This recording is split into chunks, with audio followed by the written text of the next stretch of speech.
Bonjour, merci d'être avec nous. Je sais qu'il fait chaud, je sais que c'est la fin de journée, que vous avez eu des débats passionnants, mais merci d'être avec nous encore cet après-midi aux rencontres d'Aix pour évoquer un sujet très important, celui de la formation, celui des entreprises. On a beaucoup entendu tout au long de ces journées que c'était très difficile, que le rapport au travail changeait, que les entreprises avaient du mal à recruter. Et pour parler de ce rapport à l'entreprise, évidemment, on parle des compétences et de la formation. Vous voyez, j'ai un très joli panel autour de moi. On va vous présenter ces messieurs et cette dame. Voilà. On va peut-être commencer par vous, d'ailleurs, Florence Nussmann. Vous êtes présidente de la Fédération des assureurs. D'ailleurs, on vous félicite parce que vous venez d'être réélue. À vos côtés, il y a Stéphane Carcillo, tout au bout, qui est économiste, qui est chef de la division emploi à l'OCDE, professeur associé à Sciences Politiques. À vos côtés, Marc Ferracci, député récemment élu pour Renaissance, mais aussi économiste, spécialiste de la formation, qui a passé un petit peu de temps dans les cabinets ministériels ces dernières années sur ces sujets-là, que ce soit au ministère du Travail avec Muriel Pénicaud ou dans l'équipe de Jean Castex. Également, Christian Schmitt de la Brélie, vous êtes directeur général de Clésia. Benoît Test, secrétaire général de la FSU, le syndicat. Et puis, tout près de moi, Cyril Zimmermann, vous êtes fondateur d'une plateforme, hein, c'est comme ça qu'on dit, hein, vous êtes fondateur de... Et vous êtes dans la région, voilà. Pour démarrer, peut-être pour faire un petit point, un tableau d'ensemble, je laisse la parole à Stéphane Carcillo. Eh bien, Stéphane, c'est à toi. Merci beaucoup. Merci Fanny. Quelques éléments, je dirais, pour cadrer un peu la discussion. Je ne vais pas vous noyer de chiffres parce qu'il est tard, c'est la fin de la journée. Mais juste vous rappeler évidemment qu'on a connu et on connaît en ce moment et on va connaître de grandes transformations. C'est même le thème des rencontres cette année. Et certaines, évidemment, créent un besoin vraiment encore plus pressant en matière de formation. Bon, je pense évidemment au Covid, qui a beaucoup beaucoup transformé la manière de travailler, notamment avec le télétravail, mais qui a aussi beaucoup poussé les entreprises à adopter des nouvelles technologies, et donc besoin important de formation dans le digital. Je pense aussi au changement climatique, qui va pousser dans les prochaines décennies beaucoup d'entreprises à adopter des technologies vertes, à changer leur manière de fonctionner. Et enfin, je pense au vieillissement de la population. Vous savez qu'en 2050, il y aura une majorité de travailleurs, de salariés qui auront plus de 50 ans. Et donc, il va falloir former toutes ces personnes pour les maintenir en emploi. Et du coup, ça va devenir une vraie priorité pour les entreprises. Mais bon, relever ce défi, ça ne va pas forcément être très simple en France parce qu'on part un petit peu de loin. On a aujourd'hui en France environ 30% des salariés qui font une formation chaque année. Ça vous paraît beaucoup? En fait, ces formations de tout type, qu'ils soient qualifiantes ou pas qualifiantes, c'est 50% aux États-Unis, c'est 60% en Norvège. Donc on est quand même, je dirais, loin des pays qui forment encore le plus. On n'a pas en France encore cette culture de la formation, même si on va en parler, certaines réformes récentes justement visent à renforcer cette culture de la formation. Puis on a un deuxième défi, mais ça qui est partagé avec les autres pays, c'est que ceux qui ont le plus besoin de formation, notamment en entreprise, les moins qualifiés, sont ceux qui ont le moins de formation.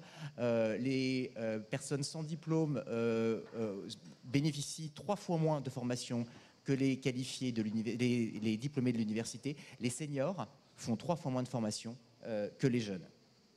Alors, quelles sont les raisons de ces manques? Alors évidemment, on peut parler du système éducatif, qui laisse trop de personnes sortir de l'école et du lycée encore sans diplôme, ce qui évidemment, ensuite, c'est pas facile, quand on a échoué à l'école, de retourner en salle de classe pour se former, donc ça favorise pas la culture de la formation et l'appétence pour la formation.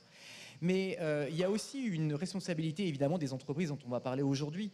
Les entreprises sont le principal pourvoyeur de formation. Sur un budget, je dirais, de 30 à 35 milliards, je ne sais plus trop dans les derniers chiffres de formation globale, les entreprises, ça doit être au moins 30 à 40% du budget global. Donc c'est quand même une énorme part de la formation.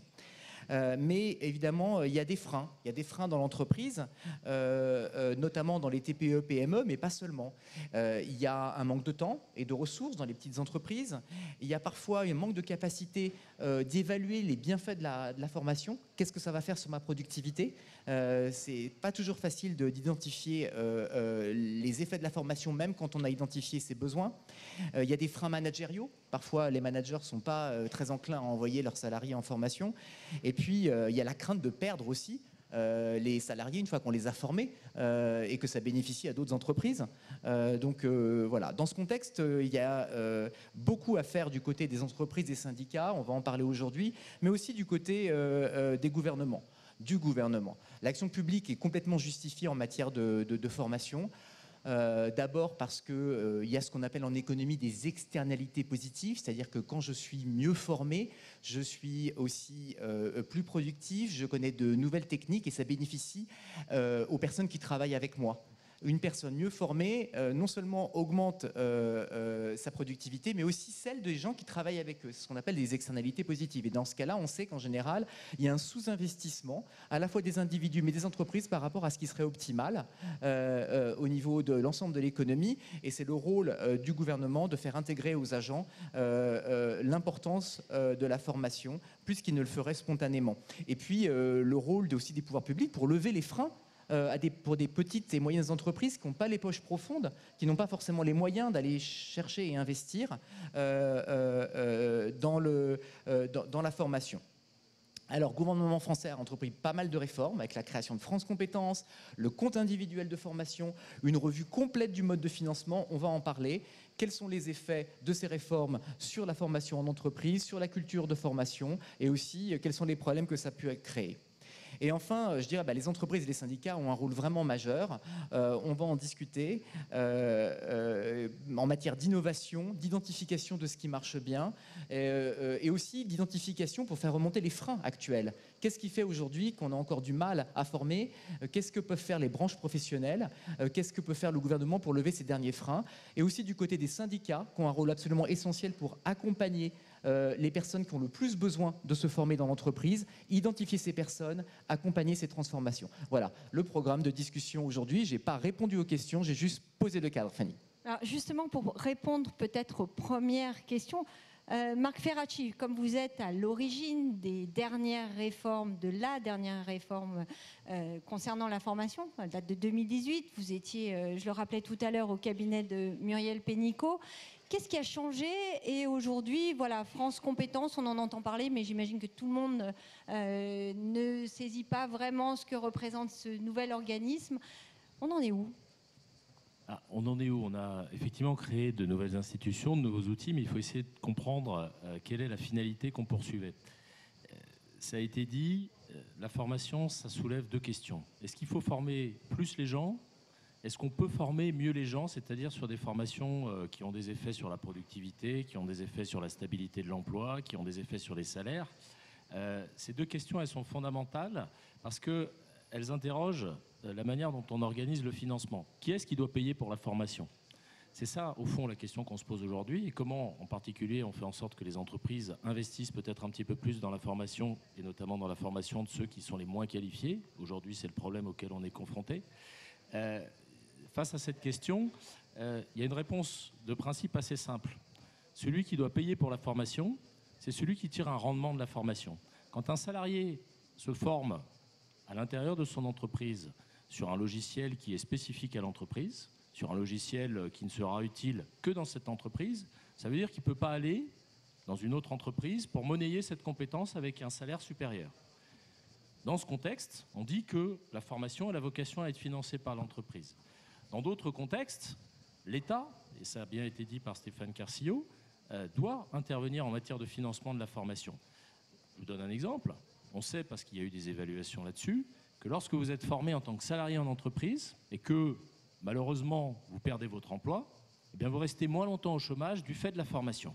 Et ça justifie que l'État participe à la formation des salariés en entreprise et pas simplement à la formation des demandeurs d'emploi. Donc, j'illustre ici ce que Stéphane évoquait à l'instant, c'est-à-dire les externalités, et dire que la collectivité, à travers l'État, les employeurs, à travers la productivité, mais aussi les salariés, peuvent tirer un rendement. l'enjeu de la réforme, c'était justement de créer un cadre qui permette de co-investir dans la formation et de faire en sorte que ces rendements qui sont partagés entre les acteurs puissent être financés par l'ensemble des acteurs. C'est justement le sens du compte personnel de formation. Le compte personnel de formation, c'est quoi? Vous le connaissez probablement à travers votre application, si vous l'avez sur votre téléphone, Mon compte formation.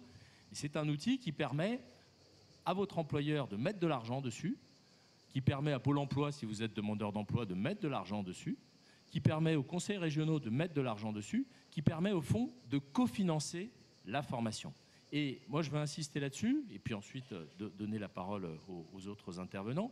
La philosophie dans laquelle cette réforme a été conçue, c'était qu'on doit pouvoir co-investir, il faut pour ça des outils, et ensuite, ça va être l'objet de notre discussion, il faut que les acteurs, que ce soit les entreprises en particulier, aient des incitations à se lancer dans la formation. Alors, je vais juste lancer sur cet aspect-là 2 pistes pour faire en sorte que les entreprises investissent plus. Il y a un enjeu qui est de les sécuriser, les entreprises, sur ce que va devenir leur investissement. Vous formez un salarié, vous lui payez une formation à 10 000 euros sur de l'anglais, sur des compétences transversales ou que sais-je. Si le salarié, au bout de 6 mois après la formation, vous quitte pour un nouvel employeur, évidemment, vous avez perdu votre investissement. Face à ça, l'État a un rôle à jouer qui est un rôle de régulateur. Les partenaires sociaux, à l'été 2021, ont fait une proposition que je trouve intéressante sur ce sujet-là, c'est mettre en place, ça suppose une loi, ce qu'on appelle un dédit formation. Vous partez vers un autre employeur après avoir été formé, vous remboursez une partie de votre formation. C'est ce genre de choses qui peut amener à ce que l'investissement, et je serais preneur aussi de la vision des employeurs qui sont dans ce panel, mais c'est ce genre de choses qui peut inciter. Et la deuxième piste que je veux évoquer, c'est que si on doit co-construire la formation dans l'entreprise, il faut qu'il y ait du dialogue social. Il faut qu'il y ait du dialogue social, il faut qu'il y ait pas simplement du dialogue informel. Je pense pour ma part qu'il faut qu'il y ait de la négociation autour des enjeux de formation. Aujourd'hui, on ne négocie pas véritablement sur la formation en entreprise. On ne négocie pas ce qu'on appelle le plan de développement des compétences. C'est un objet de discussion, mais ça n'est pas un objet de négociation dans l'entreprise. Peut-être que demain, on aura besoin d'aller vers ça pour stimuler les acteurs. Merci beaucoup. Justement, vous posiez la question des entreprises. Eh bien, à côté de vous, vous avez un représentant d'entreprise, Christian Schmitt de la Brélie. Vous êtes à la tête de Clésia. Est-ce que ces réformes, elles ont beaucoup changé les choses, vous, de votre point de vue? Alors, à la fois en tant que membre du conseil d'orientation de l'Institut de l'entreprise, on voit notamment sur toutes les dynamiques de l'apprentissage que cette réforme récente était un vrai plus pour l'entreprise. On est passé quasiment, on a triplé le nombre d'apprentis en 2 ans, ce qui était un véritable bond en avant en la matière, qui était extrêmement positif. Après, on y retrouve, on veut toujours plus dans cette démarche. La remontée des entreprises, qu'on a pu travailler avec l'Institut autour de 200 chefs d'entreprise, était le fait de pousser dans l'échelle primaire un peu plus de réconciliation entre le monde académique et le monde de l'entreprise, où on souhaiterait, au niveau de l'orientation de nos jeunes, dès la seconde, eh bien, peut-être que le professeur principal puisse passer un peu voir ce qui se passe en entreprise, peut-être 15 jours par an, pour essayer de comprendre c'est quoi l'entreprise, avant d'orienter ces jeunes sans connaître, en dehors de le métier. Ma chère maman était professeure de maths, mais derrière, d'avoir un peu plus de sujets. Et d'avoir un peu plus de travaux sur les travaux collaboratifs, sur les maths, sur les langues, où là, il nous manque, à la réception de ces jeunes, un peu de... Alors ça, c'est pour les jeunes. Mais pour les salariés qui ont 45 ans, 40 ans, qui veulent évoluer dans l'entreprise, dans un secteur, ou même changer de secteur, est-ce que ces réformes, est-ce que cette réforme de la formation a changé les choses? Est-ce qu'elle apporte des éléments vraisemblablement positifs? Oui. Mais quelque part... on voit que le centre de négociation en matière de formation, c'est celui de la branche professionnelle. Dans le triptyque du succès d'un secteur d'activité, c'est NAO, salaire, protection sociale, ça c'est aussi mon métier, donc prévoyance santé et autres sujets, mais c'est aussi la formation. Et je vois dans les métiers qui ne sont pas forcément des métiers d'informaticiens, hyper qualifiés ou d'actuaires, où là aussi il y a des besoins. Mais globalement, j'ai le plaisir de couvrir par exemple la branche hôtel, café, restaurant ou la branche transport. une formation nécessaire tous les 3 ans pour valoriser leurs compétences est absolument nécessaire et permet de conserver des démarches d'attractivité à l'avant-veille de grandes démissions et d'absence de formation des seniors sur lequel, après 45 ans et toute cette décennie de jeunisme qui était derrière nous, eh bien, ils se sentent un peu délaissés. Et qu'est-ce qui se passe aujourd'hui? Je vous prends un exemple très pragmatique. Au mois de septembre, il nous manque 10 000 conducteurs de cars pour pouvoir transporter nos jeunes à l'école. C'est concret, hein, ça va être une problématique de la rentrée par une absence, je dirais, de formation finalement de nos seniors dans cette démarche-là. À titre personnel, Clésia s'est d'ailleurs engagé avec L'Oréal sur ce qu'on appelle le manifeste des plus de 50 ans, c'est-à-dire pas à 50 ans, mais dès 45 ans, commencer à revoir ce plan de formation de nos seniors de façon à ce qu'ils restent plus longtemps à l'entreprise et en meilleure santé en la matière. Merci beaucoup. Justement, peut-être vous parliez de Marc Ferracci de dialogue social. À côté, on va peut-être demander votre point de vue du côté des syndicats. Alors, certes, vous êtes secrétaire général de la FSU. La FSU, c'est plutôt présent dans le monde de l'éducation, mais quand même, c'est assez large sur la sphère publique. La question de la formation, ça reste compliqué de se former quand on est un agent? Oui, alors déjà en tant qu'agent, et puis on a une petite expertise aussi du fait de notre implantation dans l'éducation nationale, y compris dans les lycées professionnels, et de l'avenir des jeunes qu'on forme finalement en formation initiale. Et du reste, on porte aussi sur la formation continue une ambition qu'elle soit intégrée, beaucoup plus qu'elle ne l'est actuellement, dans ce qu'on appellerait, nous, un service public de la formation tout au long de la vie. Donc on est complètement d'accord avec l'idée qu'il faut développer à tout âge la possibilité de se former. Et simplement, par rapport du point de vue d'un syndicaliste et par rapport aux dernières lois sur le développement, notamment de l'apprentissage et de la formation continue, nous, on trouve que le curseur a beaucoup été mis du côté des besoins de l'entreprise, ce qui est évidemment fondamental quand on parle de formation continue. Il faut faire en fonction des besoins de l'entreprise, mais on ne peut pas faire uniquement en fonction de ça. Et dans l'ambition qu'on aurait pu se donner, à minima à côté de ce qui a été créé, il faudrait avoir un service public de la formation continue. Il existe en partie, c'est les Greta, mais ça s'est beaucoup affaibli et en tout cas, c'est pas satisfaisant aujourd'hui parce que on a l'intérêt de l'entreprise, développer les compétences, et après ça dépend évidemment les formations. Quand il s'agit de s'adapter effectivement à un nouveau logiciel de l'entreprise, ça relève évidemment de l'interne de l'entreprise. On a des besoins de plusieurs entreprises de développer des compétences nouvelles, et donc c'est normal que ces besoins soient exprimés et soient pris en charge après par la collectivité, parce qu'il s'agit d'élever le niveau de qualification aussi des salariés. Mais l'entreprise, elle ne peut pas définir l'ensemble des besoins. Il y a aussi des besoins de plus long terme qui ne sont pas forcément pris en charge correctement et qui relèvent de l'intérêt général et qui doivent aussi avoir voix au chapitre. Nous, on a le sentiment qu'actuellement, la formation continue, c'est strictement adapté aux besoins immédiats de court terme et dans un sens un peu étriqué à l'entreprise.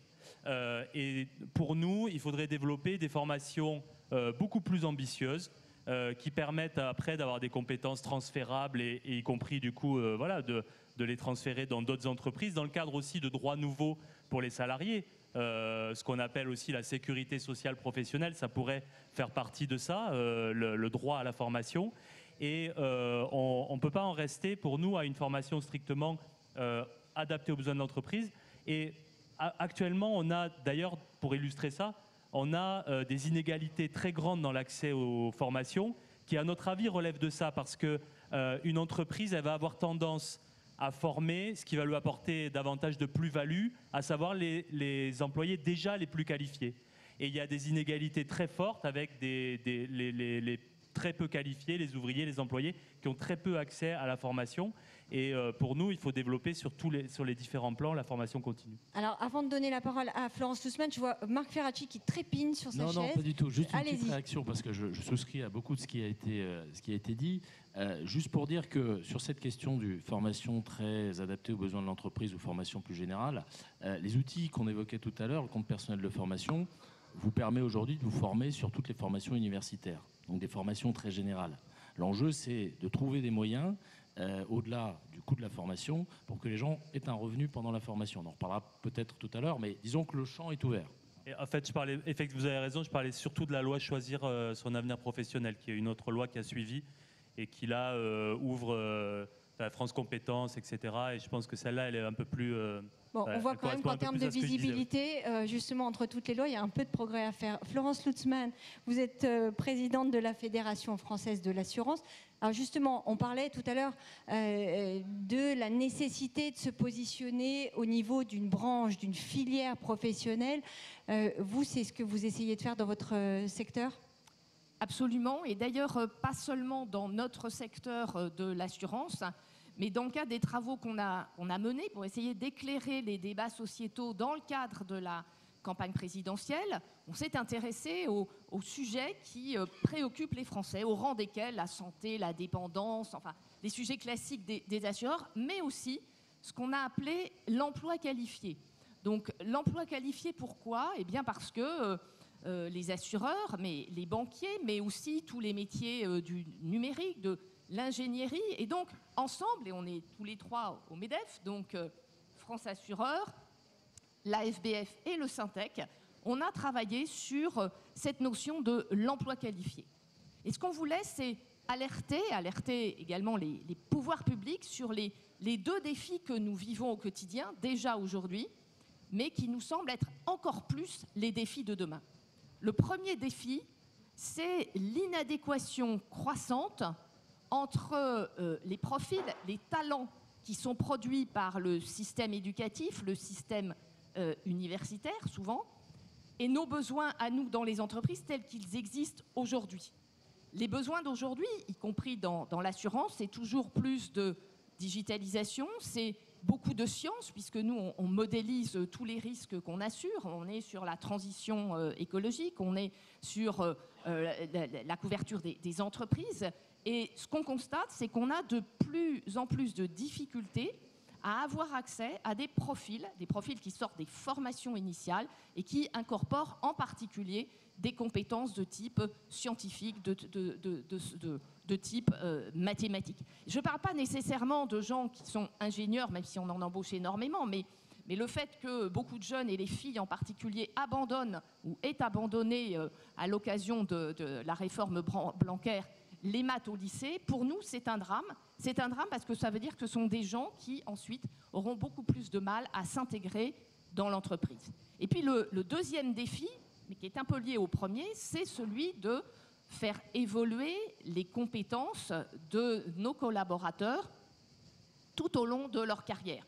On a des métiers qui évoluent. Alors, on parle souvent de disruption. Nous, chez nous, c'est plutôt des évolutions, mais des évolutions qui sont significatives avec l'entrée du digital et du coup le fait qu'on a plus de temps à accorder pour les managers, pour les collaborateurs, au relationnel. Donc c'est à la fois avoir des gens qui sont plus compétents sur les sujets et les compétences de base en matière scientifique, mais qui ont aussi un relationnel qui soit mieux développé, parce que on est, nous, dans le serviciel, hein, les trois fédérations que j'ai évoquées, et on voit qu'aujourd'hui, c'est le règne de l'omnicanal. Donc oui, on veut des réponses immédiates. Vous avez un accident avec votre voiture, vous prenez une photo et vous voulez qu'on vous indemnise, et vous avez bien raison, quasiment instantanément, parce qu'il y a une intelligence artificielle qui va analyser la photo que vous avez envoyée. Mais en même temps, vous voulez avoir accès à un humain qui va comprendre votre problématique si, en fait, le digital n'y répond pas immédiatement. Donc, vous voyez, on est à la fois sur des besoins de compétences, oui, digitales, scientifiques, techniques, et puis des compétences de savoir-être. Et là, eh bien, ce que demandent les salariés, et j'ai écouté mon voisin de droite, et c'est le CEREC qui nous le dit, Eh bien, ça tombe très bien parce que les salariés sont à la fois demandeurs d'un enrichissement de leurs tâches, si je puis dire, de leur mission dans l'entreprise, donc d'aller vers plus d'humains. Et puis, ils sont demandeurs de formation pour eux-mêmes. Et donc, dans ce cadre-là, je pense qu'il y a vraiment des opportunités pour raccorder les deux, pour accorder les deux, mais la condition sine qua non, c'est vraiment qu'il y ait beaucoup plus de jeunes qui aillent vers les études scientifiques, et alors encore plus les jeunes filles, les jeunes femmes, parce que moi, je me réjouis de l'adoption des lois Rixin, mais si on veut que demain, dans les conseils exécutifs, des comités exécutifs ou les comités de direction générale des entreprises d'assurance, par exemple, on aille vers plus de parité, eh bien, il faut qu'on ait beaucoup plus de femmes qui accèdent à ces postes de direction, ce qui suppose de ne pas être fâché avec les maths. Vaste programme. Alors, on va voir. En tout cas, vous soulignez un point, c'est que ça démarre aussi à l'éducation nationale. Donc là, c'est la question de la formation initiale qui certainement pourrait faire l'objet d'un autre débat. Mais on a le sentiment que les entreprises essayent de compenser ou de rectifier le tir. Est-ce que c'est ce que... Je me tourne vers vous, Cyril Zimmermann. Est-ce que c'est ce que vous voyez? Alors, dites-nous peut-être, pour commencer, ce que vous faites exactement, ce qu'est la plateforme. Alors, moi, je suis un entrepreneur, donc je ne suis pas un intellectuel, je suis un intuitif. Et pendant 25 ans, j'ai développé des sociétés dans l'univers digital qui faisaient jusqu'à 500 personnes et j'ai toujours eu du mal à recruter des informaticiens. Et que ce soit des petites, des moyennes, des grandes entreprises, elles ont toutes le même sujet. Et à côté de ça, j'habite Marseille depuis 13 ans. Et la richesse de Marseille, c'est sa jeunesse. C'est la deuxième ville la plus jeune de France. Mais c'est aussi finalement sa poudrière, c'est que c'est une jeunesse en fait qui n'est pas formée et dont le taux de chômage en fait est extrêmement élevé. Donc, connaissant le besoin des entreprises à former des gens dans le numérique et voyant finalement le potentiel en fait de Marseille et de sa métropole en termes de réservoir de compétences humaines qualifiées potentiellement, on s'est entendu avec une association qui s'appelle le Top 20, qui réunit les 50 plus grandes entreprises d'Aix-Marseille pour créer une école d'informatique qui répond aux besoins des entreprises d'ici, mais aussi d'ailleurs. Et on a exploité finalement la réforme que Marc Ferracci avait mis en place en 2018. Et on s'est dit, la jeunesse marseillaise, elle est majoritairement pauvre et les parents n'ont pas ni l'envie ni le réflexe culturel en fait de payer les études de leurs enfants dans des écoles privées. Et pourtant, dans l'informatique, sur les 15 dernières années, l'offre a été surtout augmentée grâce à l'apport des écoles privées qui facturent les scolarités entre 7 et 8 000 euros. Donc finalement, on essaie de former des jeunes à l'informatique, mais avec un outil qui coûte trop cher pour le public qu'on veut cibler. Donc on n'y arrive pas. Et là où je dis qu'on a utilisé la réforme de 2018 qui a changé les choses du tout au tout, c'est qu'on a conçu une école qui forme en 1 an ou en 5 ans, basée sur de l'apprentissage, basée sur de l'alternance en entreprise, tous les publics. Donc elle est gratuite. Et parce qu'il y a une alternance en fait pendant la scolarité, elle produit des revenus pour les étudiants. Donc à partir de là, on a pu passer en 3 ans de 0 à 600 étudiants. On forme aujourd'hui 600 étudiants sur les métiers de l'informatique, la cybersécurité, la donnée, le développement web, le développement logiciel. Preuve qu'effectivement, il y a une demande, preuve qu'effectivement, on peut faire grossir le nombre de personnes qui peuvent aller travailler dans les départements informatiques des assurances, des sociétés d'agroalimentaire, il n'y a pas que les startups. Encore fallait-il effectivement pouvoir créer un outil de formation qui était adapté à la fois à certains publics. Et on a autant de personnes qui viennent chez nous en formation initiale apprendre un métier, pas une compétence générale, pas un savoir abstrait, mais un métier, que de gens qui sont déjà diplômés de l'université et qui viennent après un master ou après un bachelor apprendre également un métier chez nous. Donc, la moyenne d'âge, c'est quoi chez vous quand vous dites La moyenne d'âge est légèrement supérieure à 25 ans parce qu'on a à peu près 50% des effectifs en fait, qui sont en formation initiale, qui ont 18, 19, 20 ans, mais on a aussi des gens qui ont travaillé 5, 6, 7, 10 ans, 15 ans et qui viennent se former chez nous. Et pour rebondir à ce qui a été dit tout à l'heure, on n'a eu aucun mal à recruter. Ceux qui sont sortis à 70% ont trouvé un emploi dans les 3 mois, les 30% restants continuent des études, donc ça fonctionne. En revanche, on a 80% de garçons. Mais ils ne sont pas tous bons en maths. Non, l'informatique et les maths, ce n'est pas la même chose. Voilà. Mais pourquoi on n'a que 80% de garçons?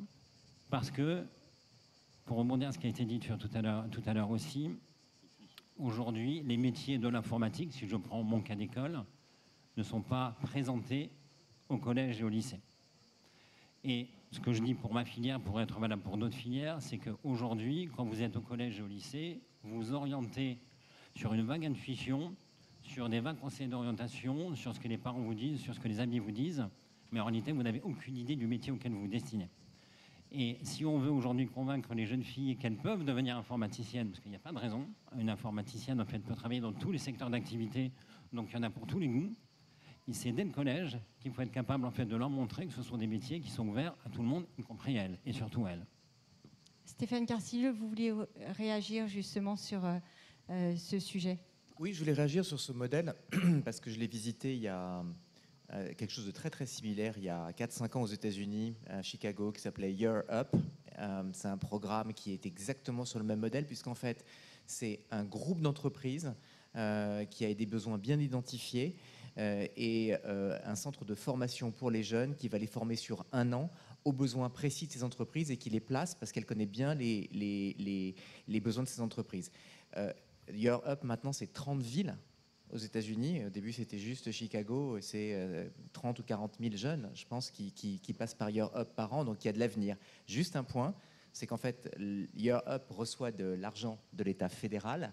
Et l'État fédéral exige un certain nombre de critères d'inscription pour les jeunes, notamment veut qu'il y ait un certain nombre de jeunes relativement peu qualifiés ou qui viennent de familles défavorisées qui soient admis aussi pour éviter un système d'écrémage.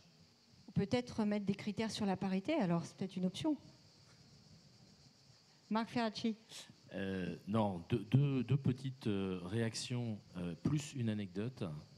2 réactions à ce qui a été dit. Il y a 2 enjeux qui émergent, qui sont évidemment celui de la reconversion. Est-ce que les entreprises ont vocation à financer la reconversion de leurs salariés? En posant la question comme ça, évidemment, la réponse n'est pas évidente. A priori, c'est non, puisque les salariés doivent être maîtres de leur parcours professionnel. Donc je pense qu'il y a ici un enjeu qui est, pour le coup, un enjeu d'intervention publique. Aujourd'hui, si on se parle franchement, et avec, vous l'avez rappelé, un petit peu de recul sur ce qui a été fait en termes de réforme dans les dernières années, aujourd'hui, on sait assez bien financer les formations de reconversion, mais les formations seulement. On est capable de financer en abondant, par exemple, le CPF de certains salariés. On l'a fait pendant le plan de relance en particulier. Des formations au métier de la transition, le médico-social, le numérique, la rénovation thermique. Ça, on sait bien faire, on sait bien financer les coûts de formation. En revanche, on sait encore insuffisamment financer le revenu des gens pendant la formation. C'est ça qu'il faut qu'on arrive à améliorer en France. Et on a devant nous, puisque c'est dans le programme présidentiel et il devrait normalement être mis en œuvre, ce programme, on a un outil qui devrait nous y aider, qui s'appelle le compte épargne-temps universel. Le compte épargne-temps universel, pour ceux qui connaissent déjà le compte épargne-temps, c'est quelque chose qui va s'appliquer à tous les salariés et qui aura vocation à être portable. Vous pourrez mettre de côté des jours avec les RTT, avec vos jours de congé. Et ces jours, vous pourrez notamment les utiliser à des actions de formation au milieu de carrière. Quand arrivé à 45 ans ou à 50 ans, eh bien, vous avez besoin de vous reconvertir, notamment parce que vous avez eu des métiers pénibles. Ça, c'est le premier enjeu, la reconversion. Le deuxième enjeu, c'est, j'entendais ce qui était dit sur le lien entre l'éducation initiale et les entreprises, c'est l'enjeu de l'orientation et surtout de l'information. Je pense qu'on doit aux élèves et à leurs familles une information extrêmement transparente sur ce que sont les taux d'insertion professionnelle associés à chaque diplôme et à chaque établissement. Cette information, elle est disponible pour certains, mais en réalité, beaucoup de gens l'ignorent. Ce qu'on va faire, parce que ça fait partie également des éléments programmatiques, c'est que d'ici 1 an ou 2, sur Affelnet et sur Parcoursup, eh bien, les gens qui formulent leurs vœux, peut-être qu'il y a des jeunes ici qui sont passés par Parcoursup récemment, eh bien, auront l'information sur le taux d'insertion professionnelle de la formation qu'ils briguent. si vous voulez faire un master de sciences politiques dans telle université, vous aurez le taux d'insertion à 3 mois, à 6 mois, à 12 mois. Ça ne veut pas dire que c'est le seul déterminant de votre choix, mais c'est une information qui doit permettre de faire des choix éclairés. Et je pense que c'est un élément très important, on va aller vers ça. L'anecdote, et c'est un simple rebond, j'en termine, sur le sujet des compétences relationnelles, moi je suis convaincu de ça, je suis élu député des Français qui vivent en Suisse. Il y a un certain nombre de circonscriptions comme ça des Français de l'étranger. J'ai passé beaucoup de temps en Suisse dans les derniers mois. Et en Suisse, vous avez une école hôtelière qui s'appelle l'école hôtelière de Lausanne, qui est très connue et qui forme des gens justement au métier de l'hôtellerie, qui est peut-être l'école la plus prestigieuse du monde. Eh bien, on m'a expliqué que les banques, les assurances venaient directement recruter des gens qui étaient formés à l'école hôtelière de Lausanne et qui n'avaient a priori rien appris, en tout cas pas appris beaucoup de choses en matière de finance. Pourquoi ? Parce que c'est une formation qui est perçue comme procurant aux élèves des compétences relationnelles associées au métier de l'hôtellerie-restauration qui sont très utiles dans ce type d'activités que sont les activités de banque ou d'assurance. Tout ça pour dire que les compétences relationnelles, oui, je confirme. Et Christian Schmitt de la Brélie, vous pensez que c'est un bon système, l'histoire du compte personnel, du compte-temps que les salariés pourraient utiliser, comme ça ils auraient un revenu, ça pourrait faciliter aussi la formation ? Je pense peut-être qu'il faut aussi promouvoir l'entreprise qui fait plus que la moyenne. C'est-à-dire trouver des avantages, si on parle d'entreprises qui en moyenne sont à 25%, je ne paye pas en avant Clésia qui fait lui et qui est plutôt à 70 si vous voulez, mais globalement, en général, mettre en avant les entreprises qui font leur job.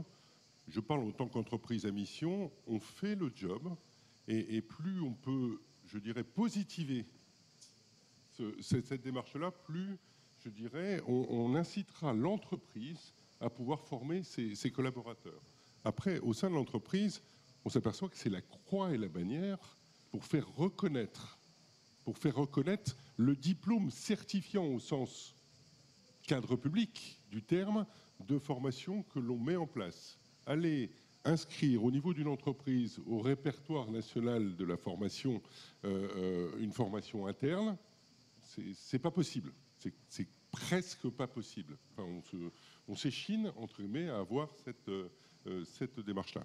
Après, bien évidemment, je pense que la piste qui a été ouverte par cette réforme ouvre, je dirais, des éléments forts, mais faut-il encore avoir, et je suis très heureux de vous entendre sur cette démarche-là, avoir la publication de manière systématique, finalement, du taux des indicateurs de performance de la formation, à la fois professionnelle tout au long de la vie, y compris des formations supérieures ou autres post-bac qu'on peut génériquer en la matière. Cyril Zimmermann, justement, les formations que vous dispensez, auxquelles vos jeunes et moins jeunes sur lesquels ils travaillent, elles sont certifiantes. Vous avez du mal à trouver une validation professionnelle ? Alors non, oui, elles sont toutes certifiantes. Soit on utilise des titres qui sont des titres du ministère du Travail, soit on a déposé nous-mêmes des titres sur des métiers en tension auprès de France Compétences. Donc, je ne vais pas dire que c'est un parcours facile parce qu'il y a un embouteillage au niveau de France Compétences et un délai de traitement qui concerne tous les acteurs en fait, du secteur et qui est un irritant. Mais globalement, ça fonctionne. Malgré tout, en fait, on a pu, sorti de pas grand-chose, puisqu'on existe depuis 3 ans, à la fois utiliser des titres qui existaient et puis déposer nos propres titres là où on pensait qu'il y avait une urgence et là où France Compétences pensait que c'était des métiers en tension. Et effectivement, le titre professionnel, en fait, est important à plein d'égards. Déjà, il étalonne les niveaux auxquels les étudiants arrivent. Et nous, on fait des formations qui vont de 1 an à 5 ans. Et c'est très important que les titres puissent montrer l'équivalent Bac plus quelque chose, Bac plus 2, Bac plus 5. Parce que c'est comme ça, en fait, qu'on se situe en fait, dans un univers en, fait, en tant qu'étudiant et après sur le marché du travail. Et 2, parce que le fait d'avoir un titre, c'est comme de passer un diplôme. Un titre, c'est pas un diplôme, mais psychologiquement, en fait, il y a la même valeur, il y a la même importance, et c'est un élément hyper motivant, en fait, pour des jeunes et des moins jeunes, en fait, qui se forment ou se reforment. Donc, ça reste quelque chose qui doit avoir une valeur relativement universelle au niveau de l'ensemble d'un marché ou de l'ensemble d'un pays. Je ne sais pas si on essaye aussi de faire des titres en fait plus locaux, plus sectoriels, mais pour moi, ça n'a pas exactement la même utilité. Quels sont les freins que vous voyez les plus importants, Florence Lutzmann, justement, sur lesquels il serait assez facile d'intervenir? On a vu la question justement de la validité des titres, peut-être trouver le revenu pendant le temps de formation pour inciter les salariés à prendre ce temps. Du côté de l'entreprise, c'est quoi? C'est du côté du management aussi, peut-être qu'il y a des freins à lever? Non, en fait, nous, on est relativement bons élèves, je dirais, parce que 90% de nos collaborateurs ont accès à des formations. On s'est adapté au télétravail et donc, en fait, ça n'a pas beaucoup chuté pendant les années Covid. Je dirais que le frein, pour moi, c'est la formation initiale. C'est-à-dire que si les gens sont fâchés avec les chiffres, je ne veux même pas dire les maths, mais juste fâchés avec les chiffres, ça va être extrêmement difficile dans leur vie professionnelle de compenser ce gap qui est en fait un gap initial. Donc je crois que c'est un point qui est extrêmement important. Il y a aussi toutes sortes de dispositifs qui favorisent la transition, la reconversion. On les a étudiés de près avec la FBF et le Syntec. Il y en a beaucoup qui sont réservés à des gens qui n'ont pas le bac.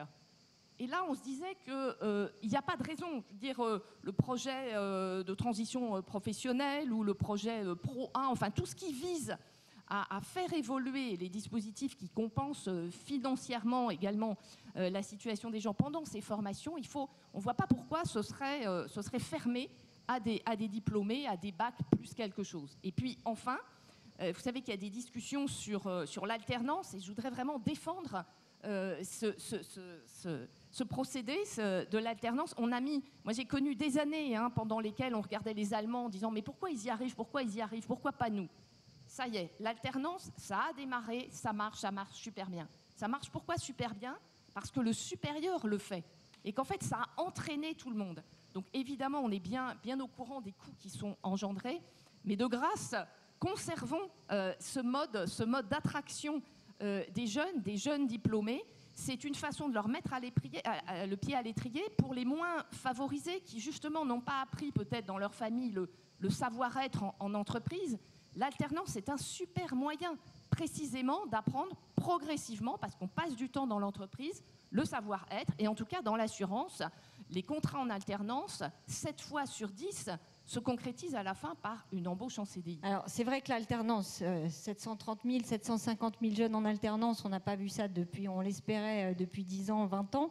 Mais il y a quand même quelques débats sur le coût de cette alternance et sur le fait que l'alternance est réservée à des jeunes plutôt qualifiés, finalement, en tout cas, ils en profitent. Vous nous dites, ça ruisselle. Marc Ferracci, ça ruisselle ?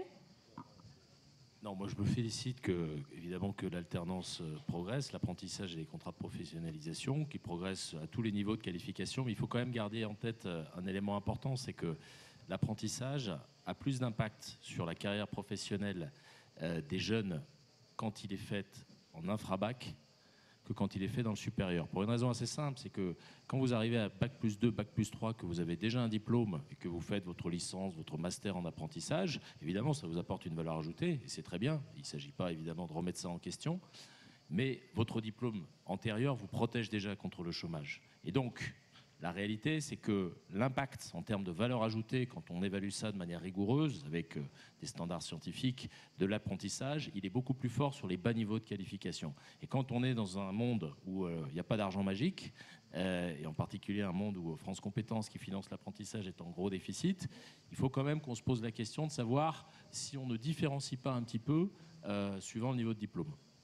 Benoît Tesch, je vais vous donner la parole, mais juste, Cyril Zimmermann veut réagir sur ce sujet. Oui, alors je suis d'accord avec la conclusion, différencier suivant les niveaux de diplôme en termes de prise en charge, je pense que c'est du bon sens en termes de gestion. En revanche, je suis un peu plus dubitatif quand vous minorez l'importance que ça peut avoir pour des gens qui sont diplômés. Tous n'ont pas un master. Il y a énormément de jeunes qui rentrent à l'université et qui s'arrêtent finalement après la 3e année et qui n'ont pas de master. Parce que le taux de sélectivité en fait, au moment de passer en master en fait, est effectivement très important. Et je pense qu'aujourd'hui, à un niveau Bac plus 3, licence nouvellement bachelor, sans l'alternance, la garantie d'emploi n'existe pas. Donc, je ne suis pas tout à fait d'accord avec vous pour dire qu'effectivement, le diplôme est une garantie qui permet en fait de se dire en fait qu'on peut minorer l'importance de l'alternance en fait pour ce public-là. Après, que les niveaux de prise en charge en fait soient différents, ça je suis bien volontiers d'accord avec vous. Et sur les masters probablement, mais sur les 3 premières années, en fait, je suis moins en phase. Alors, sur affiner les dispositifs, certainement. Mais Benoît Tess, vous vouliez réagir? Oui, mais là-dessus, l'apprentissage, autant c'est une voie effectivement de formation qui peut se développer, qui est intéressante. Mais pour reprendre ce qui a été dit, c'est pas la même chose l'apprentissage post-bac ou pré-bac. Et en pré-bac, je n'ai plus les chiffres en tête exactement, mais le taux de rupture des contrats avant leur terme est absolument considérable. Il est de l'ordre de 30%, je crois, mais je parle de mémoire. Là où il y a en lycée professionnel, donc totalement sous statut scolaire, 11%, quelque chose comme ça, de décrochage. Alors c'est beaucoup trop le décrochage, mais si on fait le parallèle entre ces deux chiffres, finalement, l'apprentissage pré-bac ne réussit pas mieux, et il réussit même moins bien, à donner une qualification qui va après être pérenne, quoi, parce que les contrats d'apprentissage sont signés, mais si après c'est pour les rompre rapidement avant leur terme, peut-être parce que le jeune en question était pas prêt, pas adapté à cette situation d'apprentissage qui est quand même une situation différente de celle sous statut scolaire. Donc il faut quand même pas en faire une voie toujours à adopter. Et bien sûr, ça fait partie des voies de formation intéressantes. Je voulais dire 2 choses par rapport aux débats qui ont eu lieu. Alors mince, j'ai perdu ce que je m'étais noté. Sur l'école, enfin la formation initiale, bien sûr qu'il y a beaucoup de choses à améliorer. Moi, je rejoins complètement ce qui a été dit sur l'enseignement scientifique, sur un certain nombre de sujets qui doivent être développés dans l'école, et y compris des compétences plus collectives, de travail collectif. C'est vrai qu'on développe peu ça dans l'enseignement en France, et sans doute qu'après ça se voit sur la suite, sur la qualification des jeunes, et je pense que c'est important, et y compris il faudrait avoir une réflexion sur les nouveaux enseignements. L'informatique en particulier en fait partie. Effectivement, aujourd'hui on n'a pas véritablement accès à l'informatique, et du coup c'est soit les très bons élèves parce qu'ils sont bons en maths qu'on va orienter, mais pour après vers des filières informatiques, soit en lycée pro vous avez de la maintenance informatique, mais c'est pas du tout la même chose, et vous n'avez pas effectivement de formation au métier, ou en tout cas d'information là-dessus. Et après, juste dernière chose, on parlait des professeurs principaux. Si dans l'éducation nationale on avait des moyens supplémentaires avec des personnels qualifiés et formés pour ça, pour justement présenter de manière lisible, cohérente, intéressante et concrète les voies de formation et le monde de l'entreprise, ça pourrait effectivement aider grandement le système. On a notamment des conseillers d'orientation, il y en a très très peu, et c'est pour ça que tout ce boulot se retrouve sur les professeurs principaux qui ne sont pas formés à ça et qui font ça effectivement de manière un peu empirique. Et donc il y a sans doute à repenser effectivement les choses avec une information. Moi je rejoins le souci de lisibilité du système. Simplement dans le système il n'y a pas que le taux d'indicateur sur le taux d'insertion. La filière dans laquelle on choisit de s'engager. Il faut aussi savoir si ça va nous plaire à nous individuellement, d'où le travail d'un conseiller d'orientation psychologue qui est important, et donc c'est un travail très individuel avec chaque jeune. Il faut savoir un certain nombre de choses, et il faut avoir du coup une information effectivement lisible, transparente, et je pense quand même que le système actuel n'y contribue pas complètement. Parcoursup, c'est quand même un parcours du combattant, avec des choix de spécialité qui conditionnent après les possibilités de poursuite d'études qui ne sont pas très lisibles. Même chose sur les formations. L'accès aux formations est quand même pas très lisible. Il y a des organismes privés, des organismes publics, des choses un peu dans tous les sens. Et du coup, vraiment le dernier mot, les diplômes qui sont effectivement difficiles à faire reconnaître, ou les titres professionnels, moi j'avais envie de dire, encore heureux que ce soit un peu difficile quand même, qu'on laisse pas et qu'on donne pas une reconnaissance d'un titre professionnel ou d'un diplôme facilement, qu'on vérifie un petit peu quand même qu'il y a effectivement une qualification qui est acquise et qu'il y a des choses concrètes derrière, parce que sinon on développe un système pas du tout transparent où n'importe qui s'érige en organisme de formation. Pas de certification à tout va, quoi. Voilà, exactement, vous avez compris ce que je voulais dire. Peut-être des questions du côté de la salle, je vois que le temps tourne. Ne soyez pas timide. Madame, si on peut vous faire passer un micro, je vous prie de bien vouloir vous présenter. Merci. Bonjour à tous. Elsa Brindazur. Alors moi justement, ça m'intéresse beaucoup parce que je suis issue d'une reconversion professionnelle. J'ai fait des études scientifiques. J'ai été 15 ans ingénieur dans l'ingénierie de systèmes complexes. Et puis j'ai eu envie de me reconvertir et aujourd'hui je suis formatrice dans le développement durable des professionnels du tourisme. Eh bien ces carrières-là, ça ne s'invente clairement pas à l'école. Et aujourd'hui, je trouve qu'il y a un certain petit trou dans la raquette, dans la façon de former les jeunes à ce que sera le monde de demain. Et comment on réinvente le monde de demain avec des carrières créatives comme ça. Je ne fais pas que de la formation au développement durable, je fais aussi du coaching créatif pour les artistes. Vous allez me dire, mais quel est le rapport? Eh bien, le rapport, il est très simple, c'est que quand on commence par travailler sur soi, on peut contribuer positivement à la société. Et donc, tous les outils que je décline dans le coaching créatif, ils se retrouvent dans le travail sur les entreprises à mission, comment inscrire son entreprise dans le cadre d'une contribution positive, comment développer un business model à impact positif, etc. Et on peut faire des ponts comme ça entre les disciplines. Et alors, la question, c'est comment faire des ponts?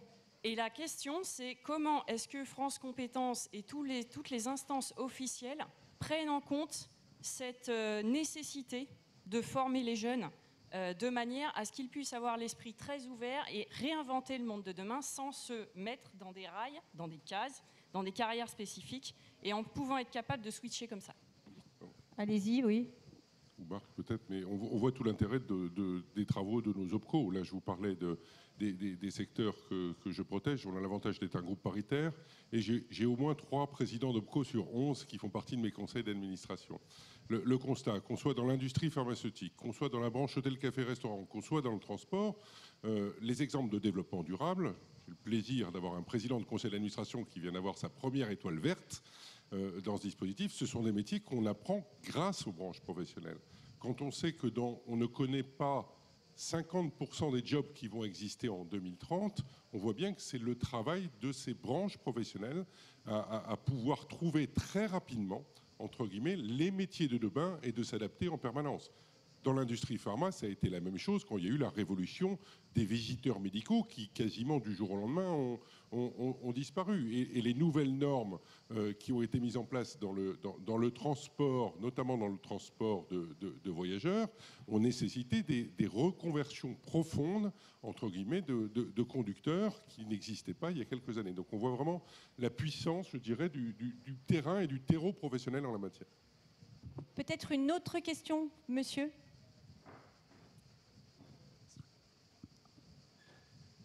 Bonjour, Samir Ayoub, je suis directeur d'établissement d'enseignement supérieur. Merci beaucoup pour l'ensemble de vos témoignages et des remarques pertinentes, notamment Madame Lutzmann sur la nécessité d'avoir un bagage important en mathématiques dans le supérieur. Nous étions vraiment effarés et puis très déçus du fait que ces enseignements soient facultatifs aujourd'hui au lycée. La question est revenue sur la table et j'espère vraiment qu'on va pouvoir remettre les mathématiques comme étant une matière obligatoire puisqu'on en souffre vraiment après le bac. Et ça n'est pas, les statistiques le montrent, en faveur bien entendu des filles et ça accentue justement l'inégalité dans le supérieur sur les matières scientifiques que vous citez. Ma question se tourne plutôt vers l'alternance. Alors, je fais partie des défenseurs, bien entendu, de l'alternance dans le supérieur, avec tout ce que ça peut apporter à la fois pour les jeunes et pour les entreprises. Mais aujourd'hui, je crois qu'on n'a pas à se faire d'illusions, puisque les déficits, et M. Ferracci l'a bien noté, de France Compétences nous emmènent, début 2023, à fermer un peu le robinet sur le supérieur. On peut le comprendre, mais est-ce qu'aujourd'hui, les entreprises sont-elles prêtes, ou les branches professionnelles, à prendre en charge le reste, parce que bon. C'est-à-dire prendre le relais, c'est-à-dire voilà, prendre des alternants sans avoir la prime de l'État. Voilà. Est-ce que ce financement pourrait être partagé? Est-ce que les entreprises sont prêtes aujourd'hui à faire cet effort? Alors, je ne vais pas répondre pour les entreprises et pour les branches professionnelles, mais j'ai quand même une petite conviction. Et d'abord, merci beaucoup pour votre question parce qu'elle est extrêmement pertinente et elle rejoint ce que je disais tout à l'heure sur la nécessité de trouver des cofinancements. À un moment, ça ne peut pas être l'État qui remet au pot sur France Compétences 1 milliard, 2 milliards chaque année. 6 milliards, là. Hein. Oui, mais enfin, par plusieurs tranches. Voilà. D'accord. Donc, moi, ma conviction, elle est simple, et je pense qu'il faut qu'on ait un dialogue avec les partenaires sociaux sur ce sujet, au niveau des branches en particulier. Je pense que les obligations conventionnelles de branche, que payent les entreprises, que payent d'ailleurs certaines entreprises dans certaines branches de manière significative dès aujourd'hui, peuvent avoir vocation à venir compléter les financements. C'est une conviction personnelle, je n'ai pas la position. Florence Lutzmann, peut-être. Mais je pense que c'est sain, j'en termine juste, je pense que c'est sain, précisément parce que ce qu'évoquait Stéphane tout à l'heure, à savoir les externalités. Quand vous formez des alternants, ça bénéficie à toutes les entreprises de la branche qui résolvent leurs tensions de recrutement et leurs besoins de recrutement. Donc il est assez logique et sain qu'on demande à ces entreprises une contribution conventionnelle. Alors justement, Florence Lutzmann, vous en pensez quoi?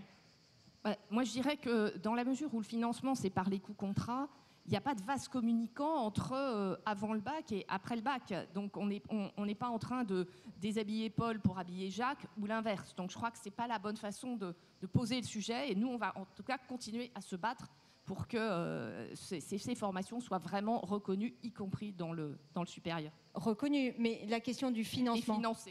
Et financées. Je crois qu'on a fait le tour. Merci beaucoup. Merci pour votre attention. Vous pouvez retrouver cette session sur le site du Cercle des économistes.